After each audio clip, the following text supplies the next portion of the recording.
어떻게 해요? 저요. 연장금리가 5.5%로 늘어났어요. 원래 제가 2% 초반이었는데 5.5%인데 어떡하죠? 깜짝이야. 나는 이제 그분들 걱정이, 어이씨, 나는 어떡하지? 막 이런 생각이 이제 어쩔 수 없죠. 뭐 그동안 싸게 썼으니까.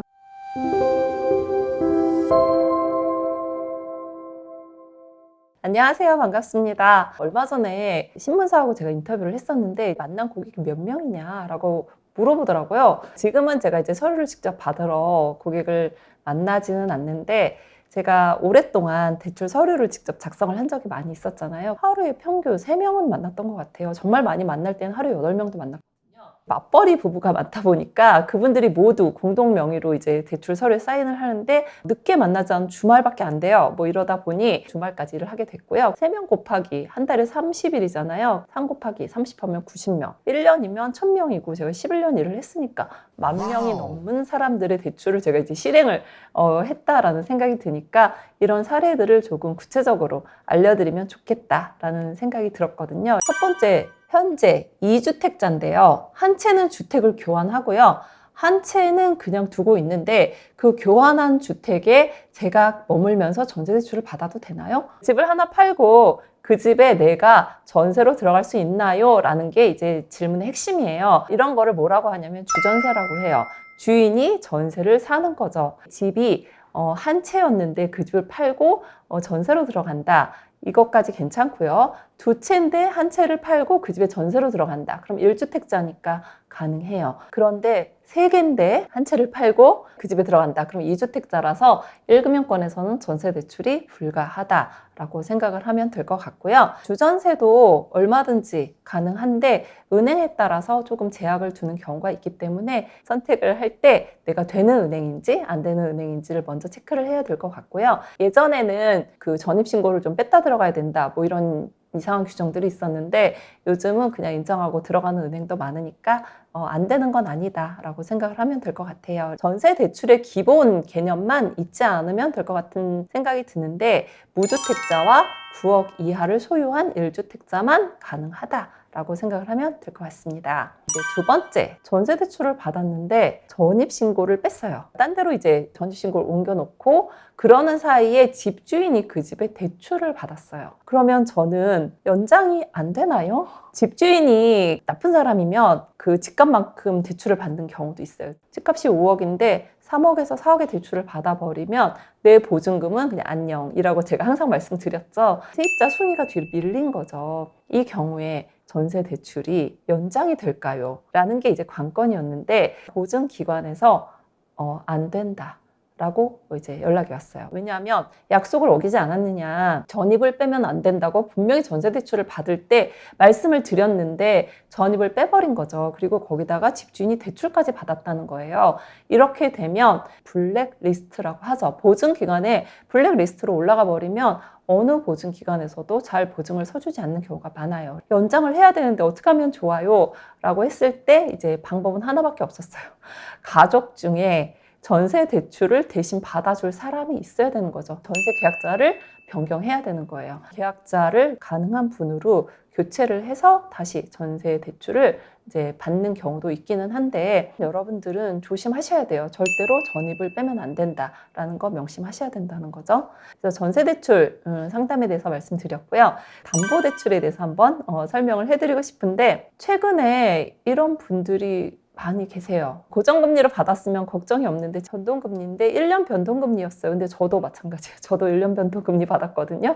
이게 1년 변동금리를 받았을 때 최저로 제가 1.9%대까지 내려갔다고 막 자랑을 한 적이 있어요. 근데 똑같은 은행에 계신 분이 최근에 이제 연락이 와가지고 어떻게 해요? 저요.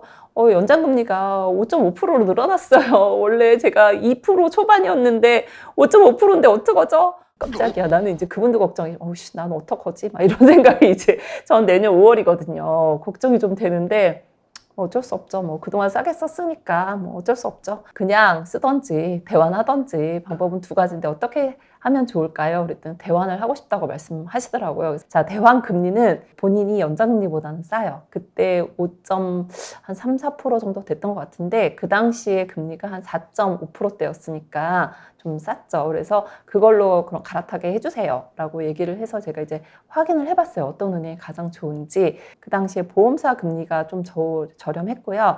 그리고 하나은행 금리가 좀 저렴했어요. 그래서 둘 중에 좋은 대로 선택하시면 될 것 같아요 라고 조언을 해드렸죠. 대환을 할 때도 DSR을 봐요. 그래서 DSR이 초과가 되면 대환이 조금 어려운 경우가 많이 있거든요. 내가 1주택자다, 소득도 많고 부채는 이 담보대출밖에 없다 이러면 별 문제가 없겠지만, 제가요 이 대출 받고 나서요 뭐 신용대출도 받았고요, 오피스텔도 하나 샀고 뭐 이것저것 많이 샀는데, 그리고 집도 하나 샀어요. 이렇게 되면 LTV도 줄어들고 그 다음에 DSR도 맞지 않는 경우가 많기 때문에 소득, 부채, 주택수 뭐 이런 여러 가지들을 좀 감안을 해서 DSR 계산을 한번 해보는 게 좋을 것 같습니다.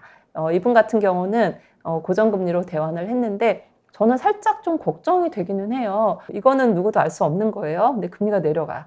그렇게 되면 계속 높은 고정금리를 내야 되기 때문에 많은 분들이 지금 대환을 고민을 하고 있는 건 사실이에요. 제가 그 경험자였거든요. 뭐 무조건 의심을 하라는 건 아니지만 한 번쯤 금리가 혹시 내려갈 가능성이 있는가라는 것은 고민을 해보는 게 좋을 것 같습니다. 세 번째 질문. 자, 생애 최초로 집을 구매를 했어요. 지금 현재 집을 구매를 했는데 저 보금자리론으로 80% 신청해도 되나요?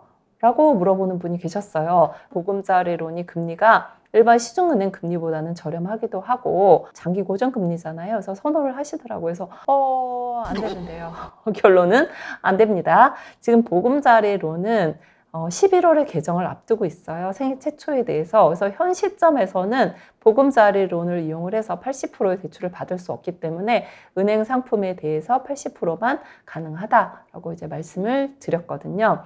여러분들이 대출을 받을 때 가장 우선을 생각을 하셔야 되는 게 뭔지 고민을 먼저 하셔야 될 것 같아요. 예를 들면 나는 다 필요 없어. 그냥 한도만 많이 나오면 돼. 이렇게 되면 한도에 신경을 써야겠지만 나는 금리가 제일 중요해요. 그렇게 되면 금리 싼 쪽으로 신경을 써야 되니까 체크포인트가 어딘지 그거를 먼저 고민을 하셔야 될 것 같습니다. 사업자 대출에 대해서도 질문을 한번 받아볼게요. 스마트 스토어를 하고 싶은데요. 사업자 등록증 만들 지 한 달 됐는데 저는 사업자 대출이 가능할까요? 제가 법인을 만든 지 한 달 됐는데요. 법인 대출이 가능할까요? 라고 이제 물어보는 분들이 계세요. 저는 거꾸로 물어보고 싶어요. 사업자 등록증을 만들었다는 이유만으로, 법인을 만들었다는 이유만으로 대출을 해줘야 되면 누구나 다 만들지 않겠냐. 합당한 이유가 있어야 된다라는 것을 먼저 말씀을 드리고 싶고요. 일단 담보가 있다라고 하면 사업자 용도로 3개월이 지나면 대출이 가능해요. 예를 들면 아파트를 담보로 내가 사업자금을 빌려서 사업을 할 거예요